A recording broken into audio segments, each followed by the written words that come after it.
Hello neighbor, this is Curt with etrailer, and today we're taking a look at these Konig tire chains with assisted tensioning. We're going to see how they fit on our 2024 Ford Bronco with 285/70 R17 tires.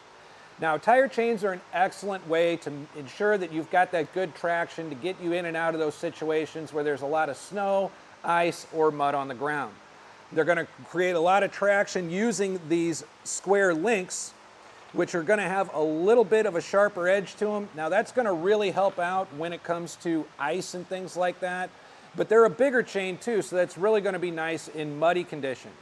Now, one of the things I want to mention up front is that the Ford Bronco Manual does suggest you use Class S tire chains, which are a low profile tire chain. These are not Class S, these are actually a little bit bigger. But as we're going to show you in a minute, there's a lot of clearance behind this wheel well and nothing really getting in the way of these. So this would be a tire chain that I would say you'd use at your own discretion. Now the chain is done in a diamond pattern, which is really good with traction. It also helps, when you're taking turns and things, just keeping kind of that side-to-side control as well. It's got a powder-coated chain around the outside here, so where it's kind of bumping up against your sidewalls, it's not going to really do any damage. There is these kind of little buffers here that you can use if you want to. Before tightening the chain up, you would insert them right here at these connection points underneath, just to create a little bit of a barrier in between the two. I will say though that these are things that you're going to have to keep track of, because when you do loosen the chain, they're really held on there just by the pressure. So when you're taking them off and the chain gets loosened, these often kind of fall out and go everywhere. And if you're in snow or mud, keep track of them if you don't want to lose them. Now in the back, the connection is made from this cable right here. It's got one connection point in one piece. This is going to make it really, really easy to install these tire chains without having to get underneath the car and behind the wheel to tighten it up and loosen it and things like that, as you do with some manual tensioning chains. Also from here, you can see what I meant earlier about the wheel clearance. Even though these aren't Class S chains, these are actually bigger.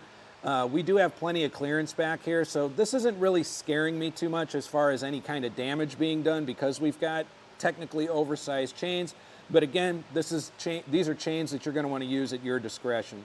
So the way this is going to work with the assisted tensioning is it's going to take a constant pull on this here, so you're not going to have to do a lot of readjustments on the road.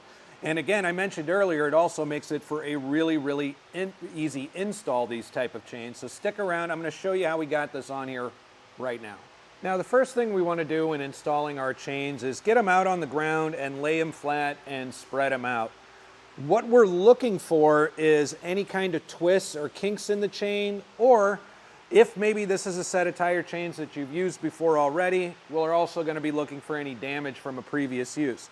But these are brand new, so our main mission is to just make sure they're not twisted up on us or anything, and we've got everything separated the way it should.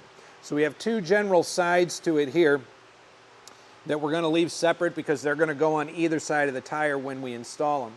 The other thing we've done is we've put them so that these connecting links to our cable in the back have the open end facing down. What that's going to do for us is it's going to ensure that when we put it on the tire, the open end of these hooks are facing away from our sidewall.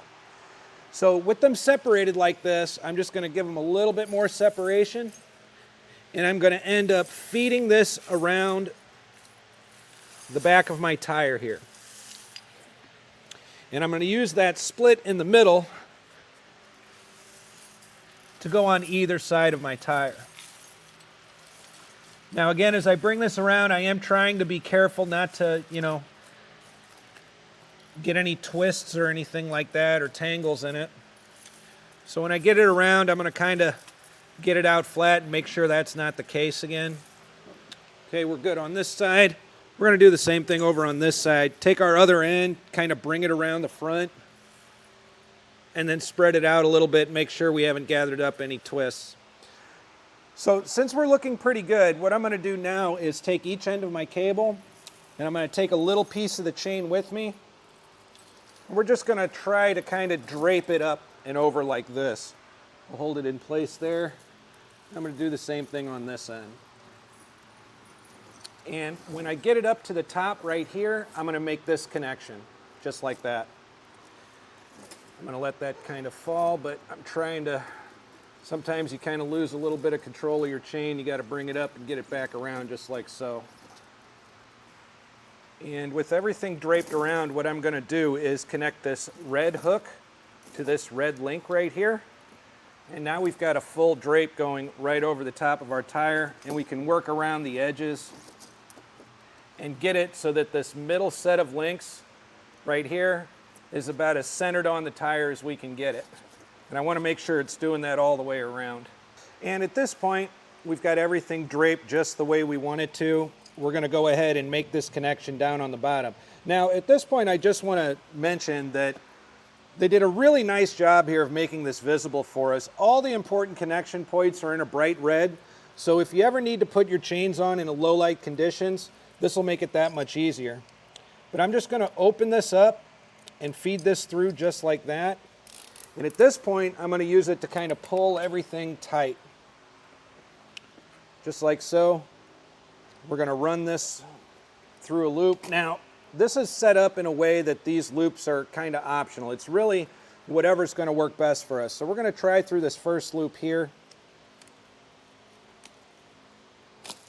We're going to bring that through. And it's still a little bit long for that connection to the other side because we want to get it to where it's going to go across and kind of create some extra tension. So we're going to go ahead and put it through our second loop and see what happens after that.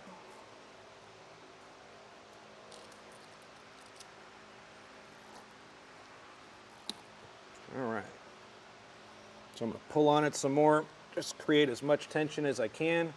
Bring it over here to the other side and hook it through just like so. Now, I'm pretty happy with the way that this is right now. Most of the chain, as you can see, is going to be off of our wheels here. This shouldn't really be making any, solid contact with it. And the closest we're getting to it is over here with this plastic piece, which really won't be doing any damage to it at all.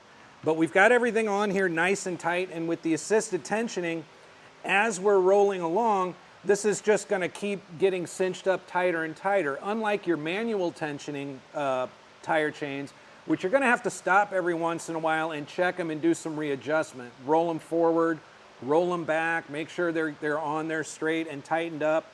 With this on here, you'll be able to set them on and get right on the road. That with the added convenience of not having to get underneath and make connections under and behind the tire. Because remember, most of the times when you're putting these on, they're going to be pretty rough conditions outside, and laying around under your car isn't fun for anybody. So the fact that we could do this without really getting on our back underneath the vehicle is a huge bonus from a convenience standpoint as well. But that's really it for the installation, and if you decide that these are going to be the tire chains for you and your Bronco and you were able to use them a few times, I hope you could share with them what you think in the comments below. We'd love to share your story with other neighbors so they can make the best decision for themselves. Once again, this is Curt with eTrailer. Thanks for stopping by.